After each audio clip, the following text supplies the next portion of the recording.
And when she walks, she's like a song that swings so cool, it sways so gentle. It's when she passes, each one she passes with.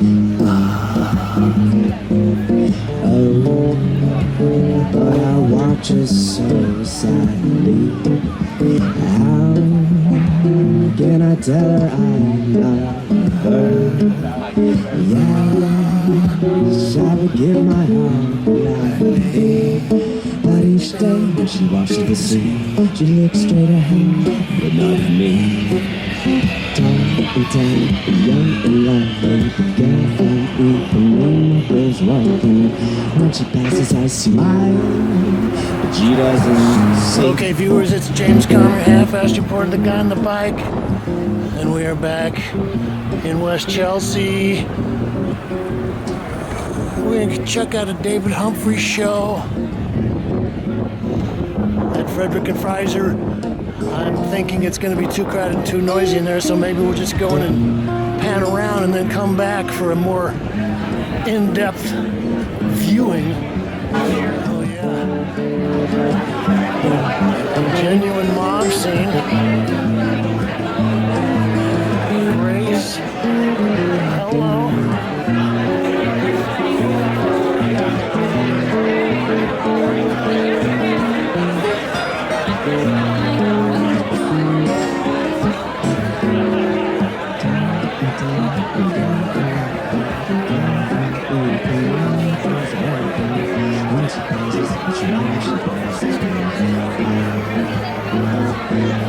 When she walks, she's like the sun that swims so cool, it swims so gentle. It's when she passes, each one she passes with.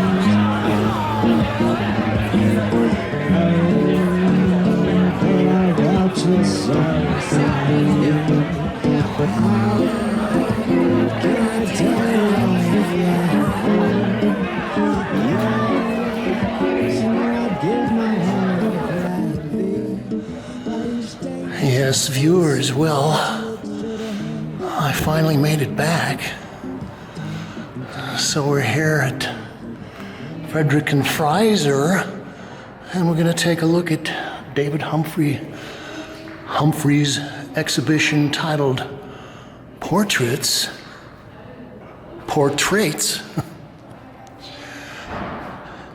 Okay, well, I came by, a couple of weeks ago and came in for the opening, but it was so packed and I was tired that I didn't do any recording, but I made it back because I like David's work, and gosh, I've been following it for a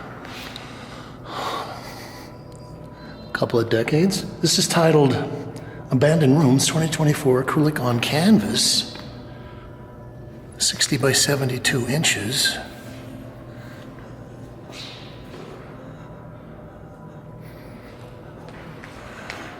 Well, yeah, so I've known David a while, and one of the things that I thought was interesting in the arc of his artistic career here in New York was, gosh, I guess it was probably back in the early 90s, mid-90s, that David, who had been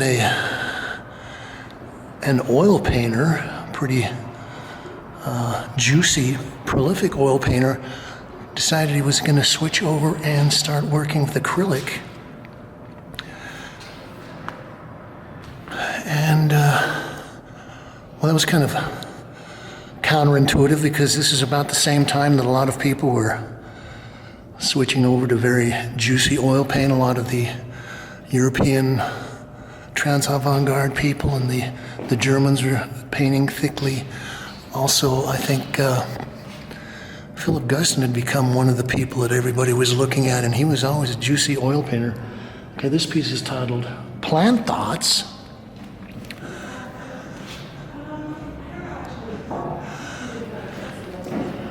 So one of the other things I think is kind of interesting with what David is doing is that, well, first of all, he's mixing a lot of various conceptual ideas about painting together. One of them is these large kind of almost action painter-like splashy, slashy sections. Then he's got other parts that kind of mimic the kind of gestural abstraction, but are not really painted that. They're actually kind of very carefully rendered representations of gestural brushstrokes. And then he likes to throw in some odds and ends, just strange visual tropes, like we've got the little pixelated face there. Also, I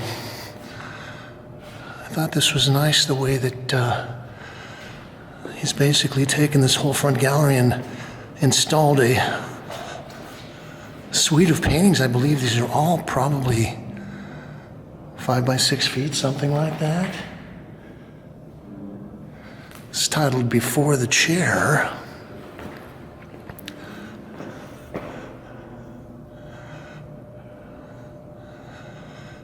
Well, so I was talking about his switching over to the acrylic from the oil, and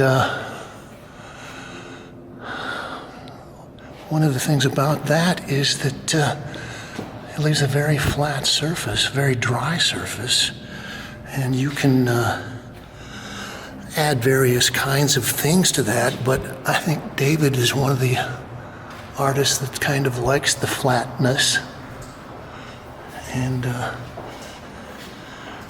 kind of uses that to affect the reading of the color. It's got some pencil line in there, a lot of drawing.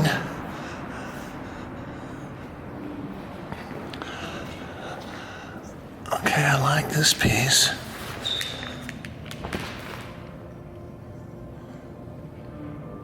This is titled Designer 2024, 72 by 60. I think the other thing that was kind of making me think was that I just heard about the passing of David Lynch yesterday, and so I've been thinking a lot about how much he influenced me in my thinking, and in a certain way you could say that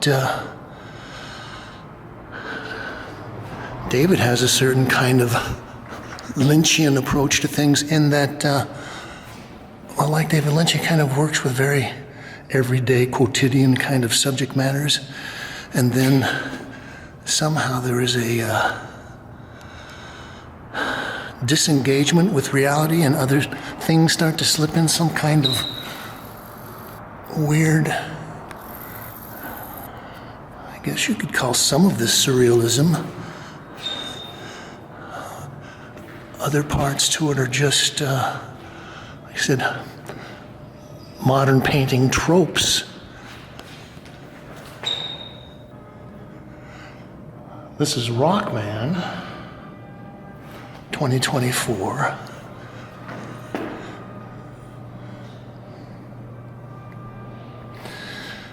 And again, so we've got our kind of slashy, splashy strokes in here, but then we've got a little head rendered in there. Almost looks like Picasso from his neoclassical period around the early mid-20s, something like that.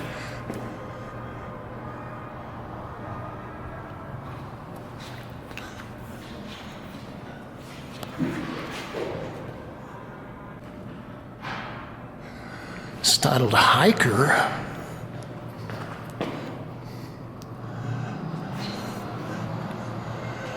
I was talking about David's color sense a little bit, and this is kind of a nice example of it.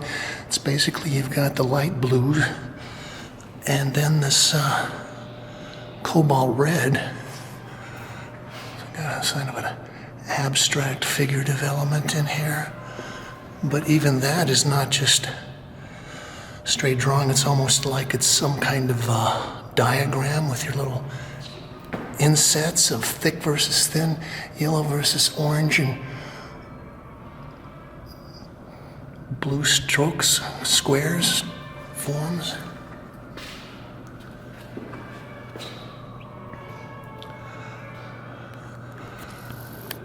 And again, there's always a kind of sense that something is going to coalesce out of the pixelations and turn into something.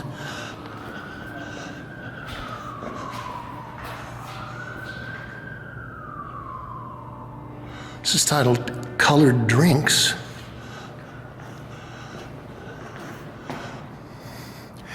The other thing is that I think David goes out of his way to make sure that he doesn't kind of repeat certain devices too often, or if he does, he kind of perverts them. So we've got our dark frame here with this kind of some kind of almost like a figure, surrealistic figure swirling around in there, and then there's the looks like supermarket shelves. Interesting, he's calling it colored drinks. I just heard that they banned red dye number something, 12, something like that.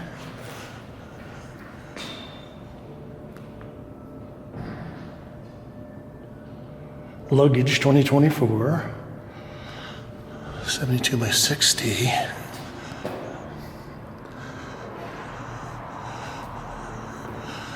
Okay, so again, we've got our everyday subject matter. Somebody's pile of suitcases looks like they're getting ready to get picked up by the delivery van, or maybe they just got dropped off. Then you've got this weird slather of brushy strokes that seems to be coming out of the side of a building, and maybe that's an elevator door with a button on the side. And again, a lot of this is very deadpan color, kind of grays, toned down, tinted down, and then you've got a couple of shots of the brighter color.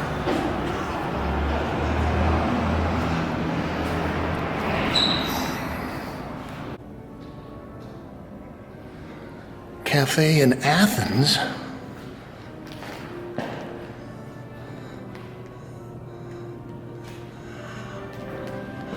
And so this is one of the images where most of the forms are pretty hard-edged. It's not a lot of the splashy, slashy stuff. Although there are little brushy incidences in some of these areas. Also has little faces. Oh, what's that one doing there? Some of this almost has the character of an emoji or something.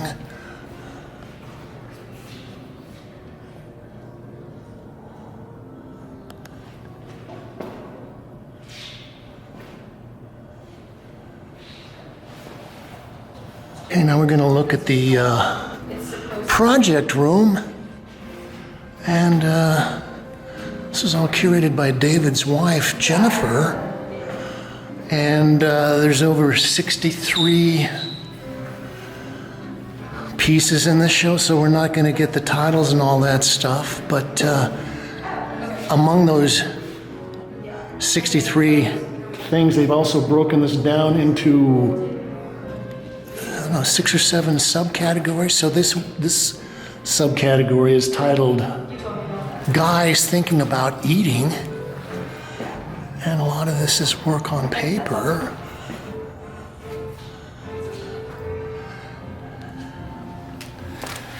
And I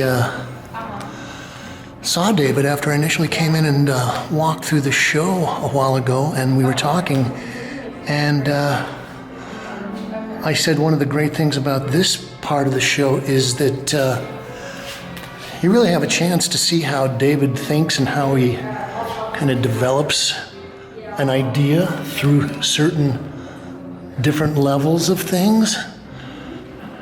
And also, when you're a prolific artist, it's nice when you have a chance to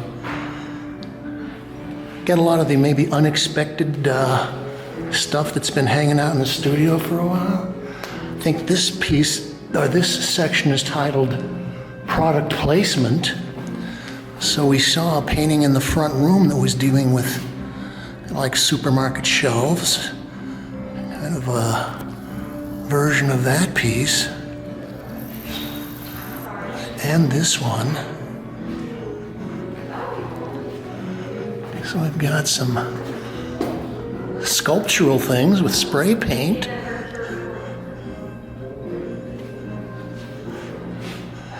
Okay, so I was talking about various versions of things. So this is one version.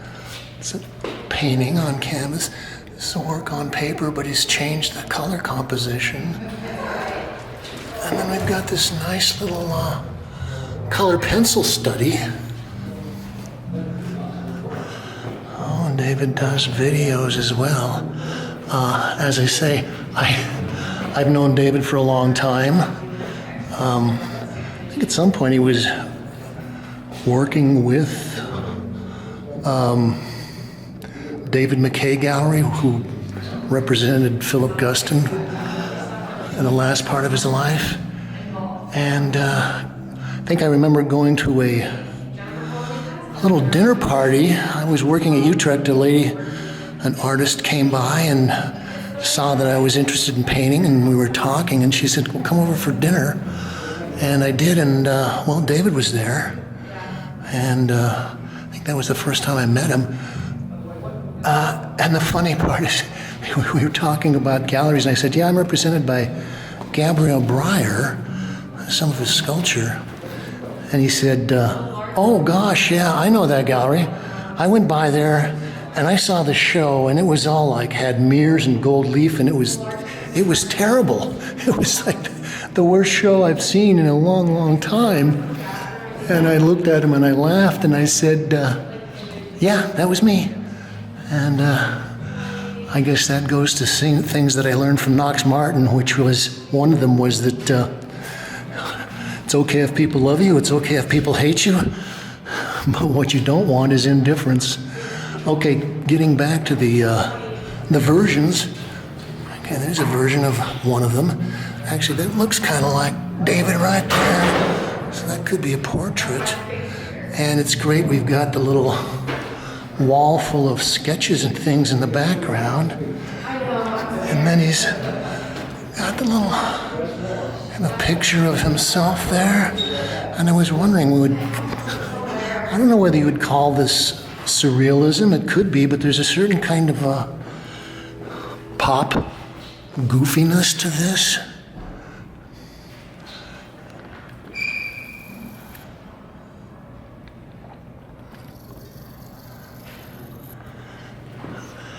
And, well, David has done a lot of sculpture. I remember a project he had, and I think part of it was out in Bushwick, where he had taken some inflatable, I think they were inflatable Santa Claus things that you would pick up at Home Depot or something, and had them sewed together in strange ways. Okay, so this wall, this subsection, is titled Sculpture Helping Painting.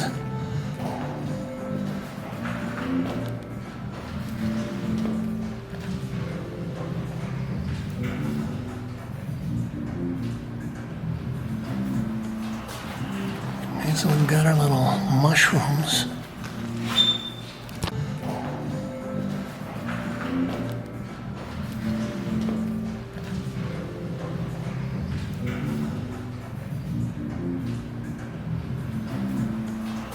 Okay, I like this. And David is quite an accomplished drafts person. We got our splashy lines in there. They're actually substantial enough for the ape guy to hang on part of them.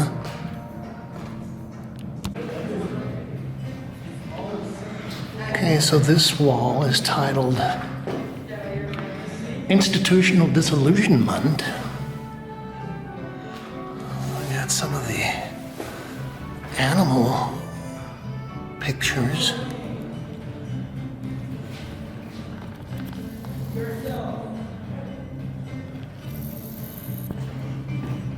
Okay, I like the way he kind of starts out with the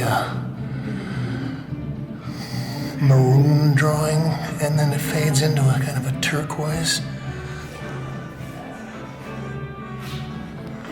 Oh gosh, there's an Ewok in there.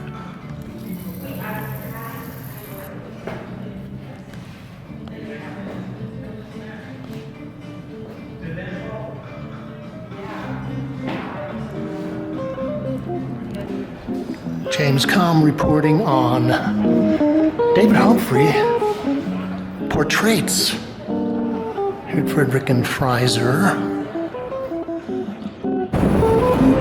Hey, welcome back, viewers. This is I, James Kalm, half-assed report of the guy on the bike, on his new bike.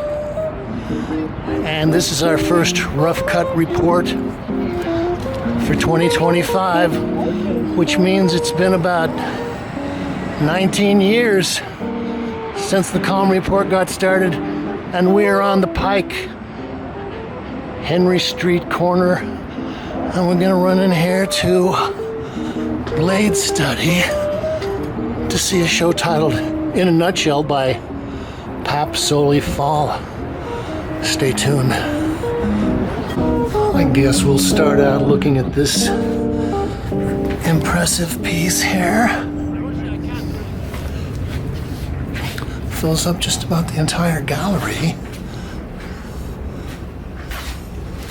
And this is titled Knit de Te Garumabam. What does it say? The medium of cardboard and found materials. Okay, so we've got the whole thing here. We got books, pens, carpentry tools. This is all kind of in the shape of a giant peanut shell. Language arts. Oh gosh, we even got some blue paint.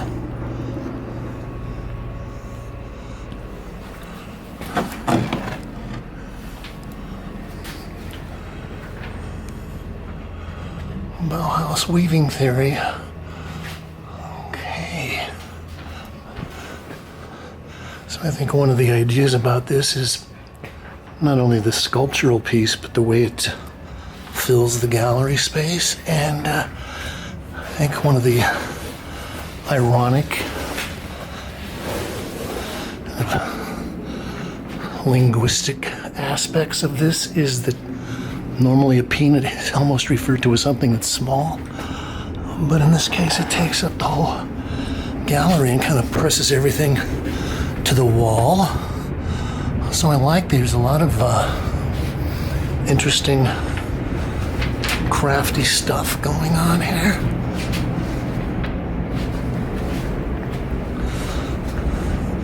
So we got some more peanuts here. Peanut in my past. Rear view 2024, aluminum cardboard pulp and metal peanuts.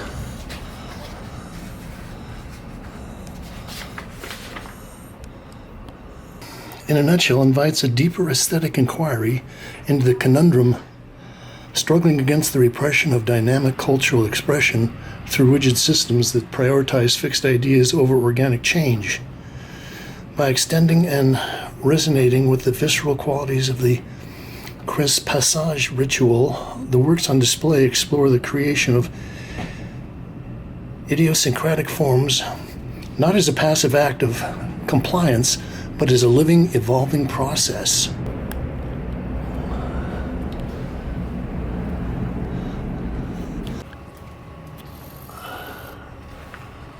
Okay, Okay, I think we saw this piece at the Armory show. This is Neyris Paz Ames Gris 2024. Cardboard pulp, bootleg CDs, fabric, and found materials.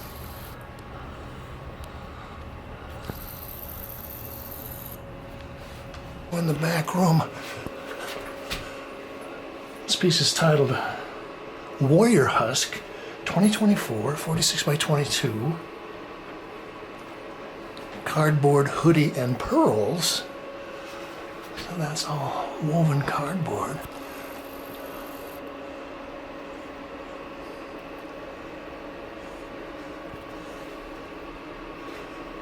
And this piece is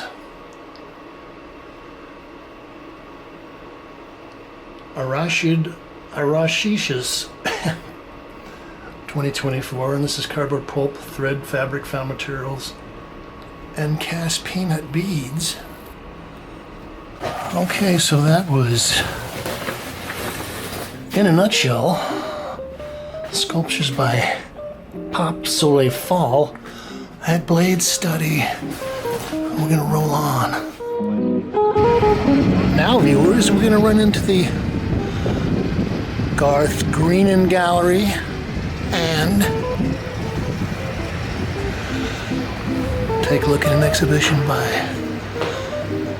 Mark Greenwold, The Human Condition.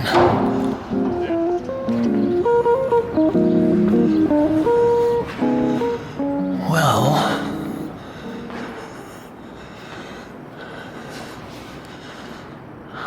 I wanted to come in here and catch Mark's latest show.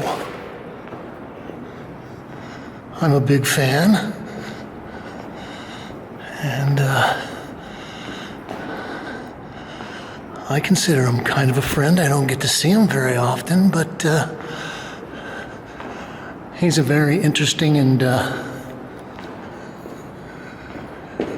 passionate painter.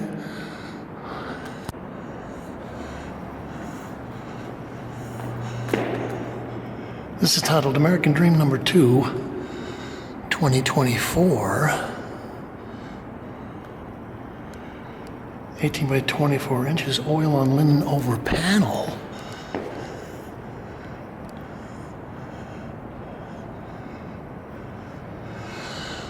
Okay, well, I can see that there are several recent events that are kind of affecting this. One of them is, of course, the COVID infections, pandemic.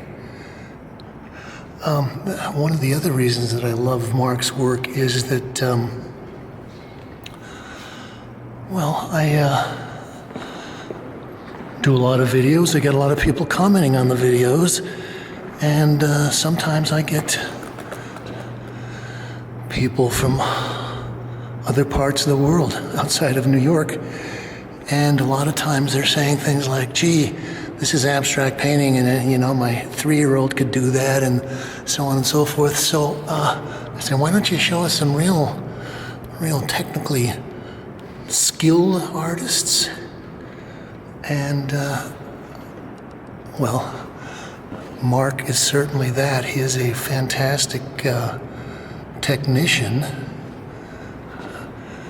And also, he's been deeply involved in the art world on various levels for a long time, but you can imagine if you're going to be doing work like this, that you're going to be spending a lot of time in front of the easel. You're not going to be out carousing around and spending your time being a scenester. This happens to be a portrait of Roberta Smith, and I saw something where Jerry Saltz came in here and pointed this out, and unfortunately Roberta fell down and cracked her noggin pretty severely 7 or 8 months ago, so we were all kind of worried about that. And Jerry asked Mark what was Roberta's portrait doing in there, and he said, well,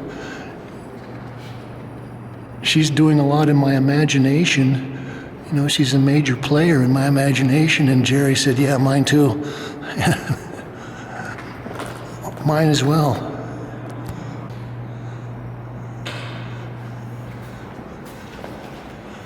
This is titled War. 2023 oil on linen on panel. 18 by 24. Okay, so I guess all of these pieces are 18 by 24. And this is probably the Hamas war and all the terrible stuff that is going on in the Middle East these days.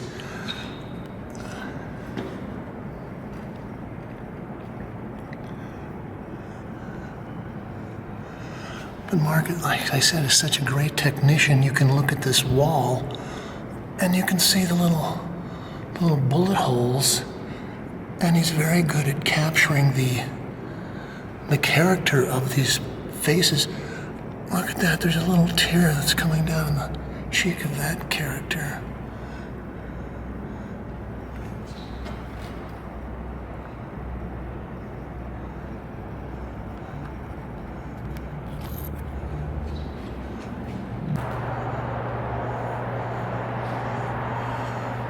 This is Paradise Lost. As I was saying, Mark is kind of an eccentric character and probably has things in his paintings dealing with his fantasies, but some of this might get you banned for life from YouTube if you're not careful. And well, we don't want to deal with that. Okay. And again, I can almost identify some of these neighborhoods. That looks like part of Dumbo, maybe. I'm not sure.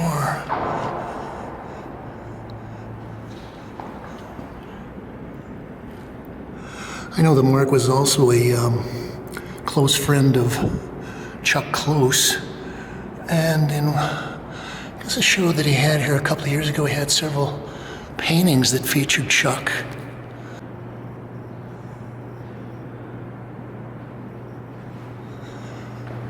So this is titled The Ear, 2024, oil on linen over panel, 18 by 24. Okay, interesting. We were just up at the David Humphrey show, and I was talking about how I thought his work in a certain way related to David Lynch, and we're just thinking about that because David passed away a day or two ago. And, well, in that realm of thought, I think that, like David Lynch, there's a lot of strange fantasies, strange desires, and he's taken the time and is a great enough technician that he really can capture things. I think the first time I saw his work was at Phyllis Kind, gosh, probably in the early 90s, and he'd had a painting that he'd been working on for, well, a couple of years. The entire gallery was empty, and there was one painting in there. It was a guy that was holding a woman and had a knife, and it was in an interior. Oh gosh, is that Barack Obama? I don't know.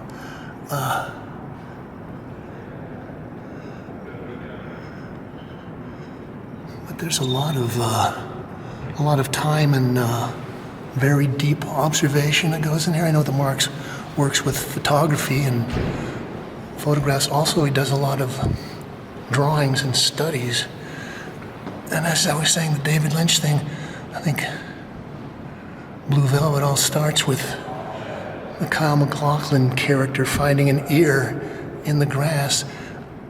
And even we've got some of Mark's goofy abstractions things in there. Well, he's very good at capturing the age spots, liver spots, freckles.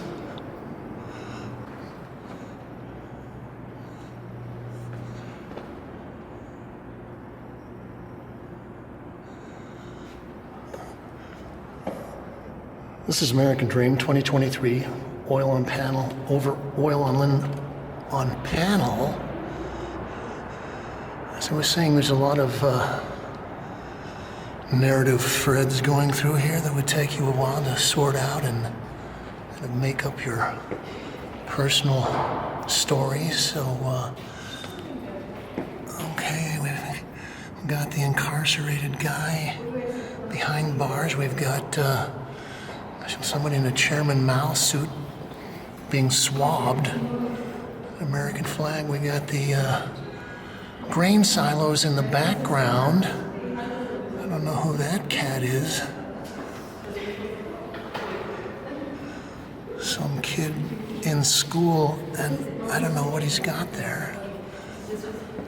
Is that a vaping pipe? I'm not sure. We've got our construction workers dealing with somebody's face. But look how well the glasses are detailed there. Fantastic.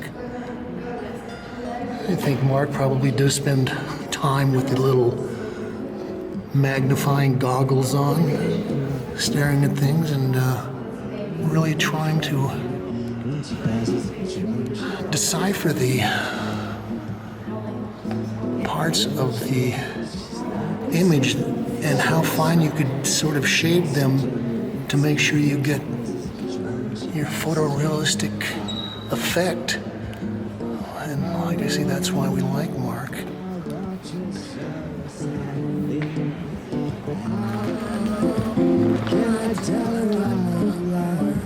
James Kalm reporting on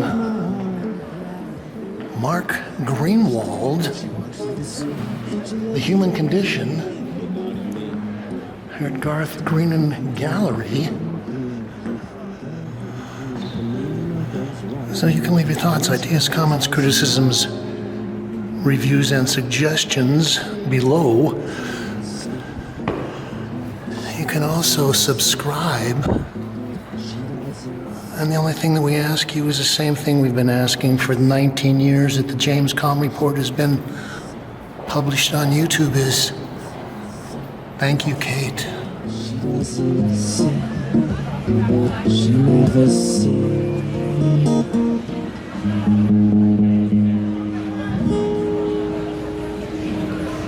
Oh, that was terrific. Very good.